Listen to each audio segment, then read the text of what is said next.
I'm not surprised, I'm not upset, I'm just disappointed.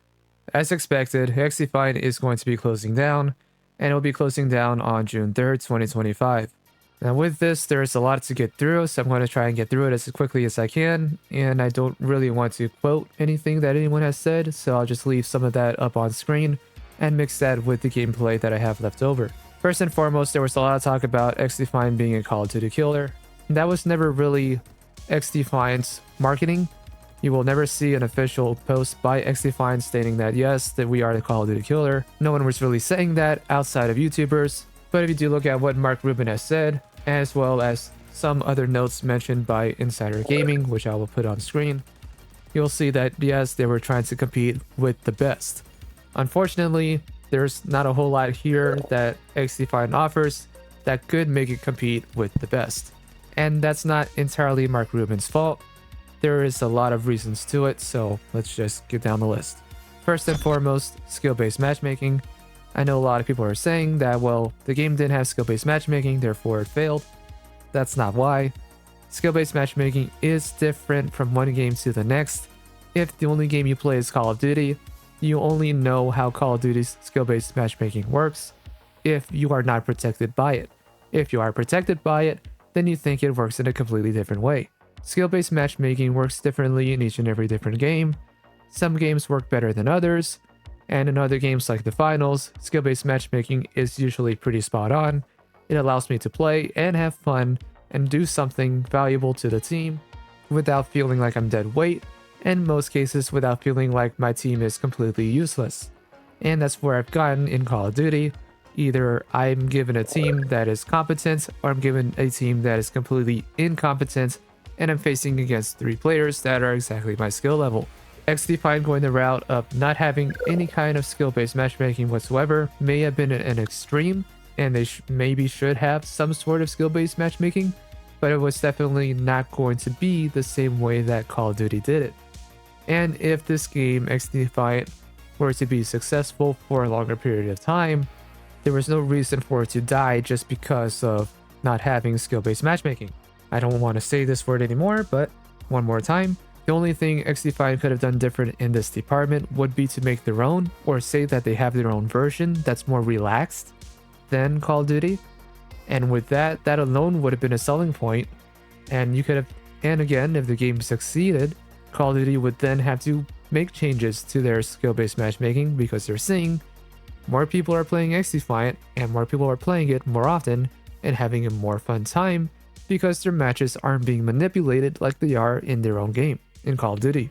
So to anyone that's saying skill-based matchmaking is the only reason why the game failed, it's not. There are plenty of other reasons. No doubt there was a lack of focus with XDefiant, and there's no way that you can deny that when you look at the early promotional material for the game versus the kind of promotional material you'll see now from launch up until now. It was clear that the original intent of XDefiant was to be more like Overwatch, where you had players that you needed in order to break the front lines with their abilities, and then everyone else could scout for kills or for recon and intelligence and all that other good stuff. Versus what we have now at launch, where the game is more like Black Ops 4, where yes, you do have abilities, you don't need any one in particular, but there are some abilities that are more impressive than others, and others that really don't have any impact whatsoever other than their ultimate. And then of course there were some abilities that are just completely annoying to deal with, even if they didn't really have any value other than a cheap kill. This lack of focus may not seem like a big deal, but it does mean there was an entire year making changes, reverting things, and converting things to make the game from what it was in its early days to where it was at launch, when they could have spent all that time polishing and refining the game that they were trying to make in the first place. Whether that was this more Overwatch style game or the game that we ended up getting. Another big problem with this is on top of that, they had to work with a Snowdrop game engine, which was not designed for first-person shooters. This is a big deal because that means they had to make all this from scratch, and they had very little tools or objects in the engine that was geared towards making a competitive first-person shooter. And you can tell that by the movement, and you can tell that by some of the maps and the way that the game is put together. By no means am I saying that the game felt horrible, but it definitely did feel dated in some ways, The movement did feel a little clunky, a little old school, but it wasn't horrible. It still felt smooth, it still felt responsive, at least to me, when I played the game, up until a certain point. But because they were running on a game engine that was not built for this, and they had to make changes, and they were converting the game from one type to another, there's a lot that can go wrong. There's a lot of problems that fall through the cracks, and basically you're playing catch up and you have to fix those later on. And because they were using a game engine that was not built for this, that also meant they were unable to expand upon the game. You will not see a whole lot of dynamic elements within any of the maps other than the occasional flag waving in the wind. You weren't going to see floating platforms or things moving in the background. And all this just made the game feel a little stagnant and very lifeless in many ways.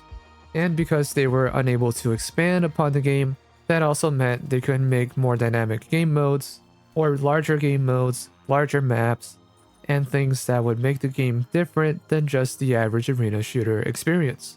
There was nothing in XDefiant that no one else has done before, and especially in Call of Duty, they've done this plenty of times. And stacking on with all of this, one thing that affected me personally is that the mouse and keyboard support kept breaking.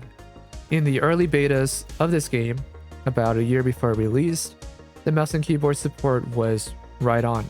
The game felt very accurate with where I was shooting versus the recoil of the weapon. Everything on mouse and keyboard was working perfectly, minus one or two small problems, and minus some of the jank from the movement.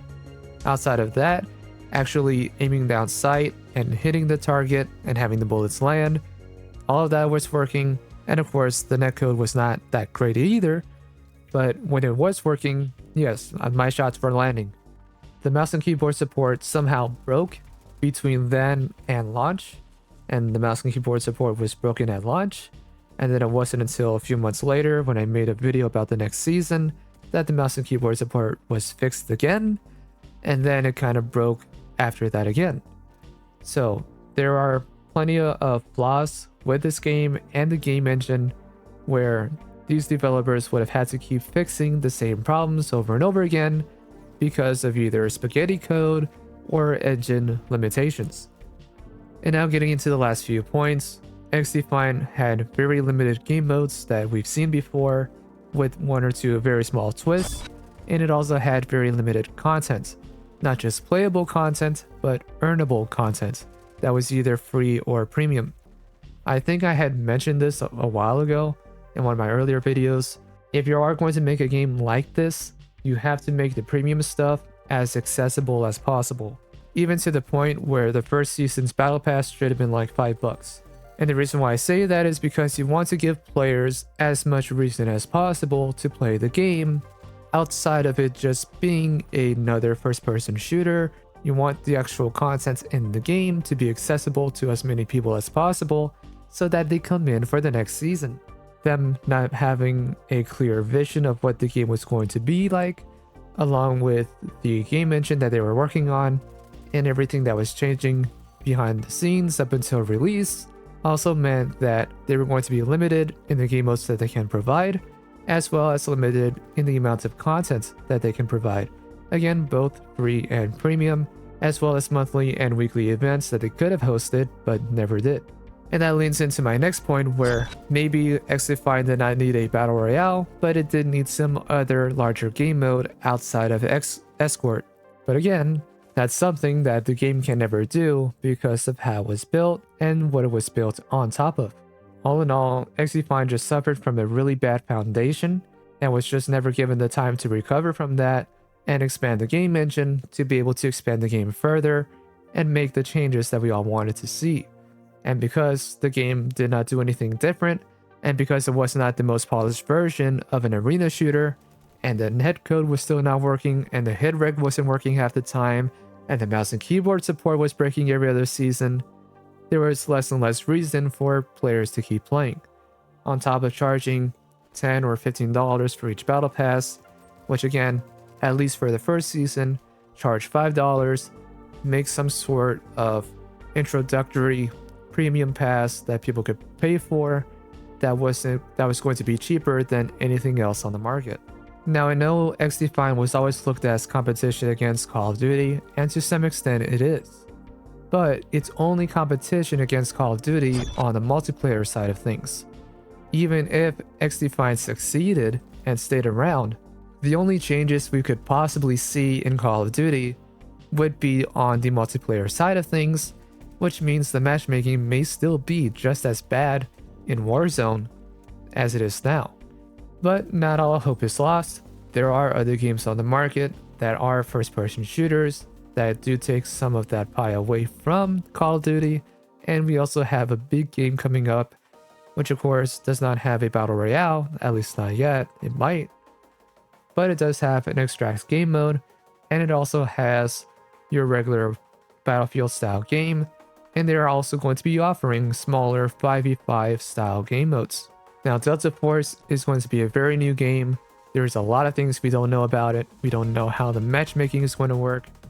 If that game does stick around and it does get popular, it stays popular, and it becomes a large game that a lot of people are playing, that can then be the next catalyst for seeing the changes that we want to see in Call of Duty, such as more fair matchmaking for everyone, not just the lower skill players, as well as better anti-cheat systems, and other game modes such as the extract game mode and the return of DMZ sometime in the future. I have no doubt though that Call of Duty will bring back DMZ of some sort later on, with or without Delta Force.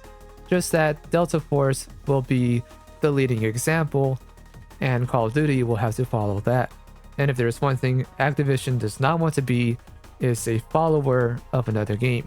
They're going to want to make their game the leader in as many categories as possible, and the only way they can do that is by doing the same thing another more successful game is doing, or another game that is just as successful as they are doing. So once again, we are going to have to put our hopes now in Delta Force to put pressure on Call of Duty and start sharing clips on YouTube and Twitter showing the things that Delta Force does better than COD. And those are my closing thoughts on XDefiant. It does suck to see this game close down, but it is very deserved, and part of it is not on Mark Rubin or any of the developers of the game, but simply due to the circumstance that they were given and not being able to build out a game properly from day one to launch with a game engine that is actually supports the genre that they were going for. That's all I have to say. I'm going to edit this as little as possible because I really don't want to spend any more time talking about XDefiant and move on to other bigger and better things. So let me know, what do you guys think about XDefiant? Did you think it ever had a chance? Did you think it ever had a shot? Did you write it off early? Let me know in the comments below. And until then, I am Mr. Rain, and I'll see you next time.